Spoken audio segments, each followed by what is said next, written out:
এ বাপুরে বাদ কেউ আছেন নাই বাইরন? কেন রে বাপুরে, তুমি চিনলাম না। আঙ্কেল, আপনি তো মুরব্বী মানুষ, আপনি আমাকে চিনবেন না। আমি একটা প্রাইভেট কোম্পানি থেকে আসছিলাম। হ্যাঁ, কোম্পানি? এ গাদা সোহেল, এ তারপরে একটা চেয়ার নে, এ দেখ কোম্পানির লোক আছে, বসবে দে। এ যা বসিয়া দিতে বসবে দে। স্যার বসেন। এ গাদা, এই তো দেহে মনে হইতেছে বাপ সবচেয়ে সরকারি অনেক বড় অফিসার। শোন, আমাকে মনে হয় কোন অনুদান দিয়ে বেড়াচ্ছে, কথাবার্তা এইভাবেই অনেক হাপা এবারে কথা কই। আচ্ছা আচ্ছা। আচ্ছা আঙ্কেল, আপনার বাসায় ফ্যামিলি মেম্বার কয়জন? স্যার, আমার আমার কিচ্ছু নাই স্যার।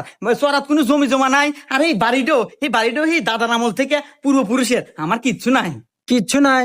আচ্ছা আঙ্কেল, বাদ দেন, আপনার বাড়িতে টয়লেট কয়টা আছে? ইয়াবা, নাই নাই নাই নাই কও। ও, টয়লেট দিব মনে হয়, তাই না? আচ্ছা আচ্ছা। স্যার, আমার বাড়ির টয়লেট নাই স্যার। আগার মোটেও নাই, আমরা কোনে কি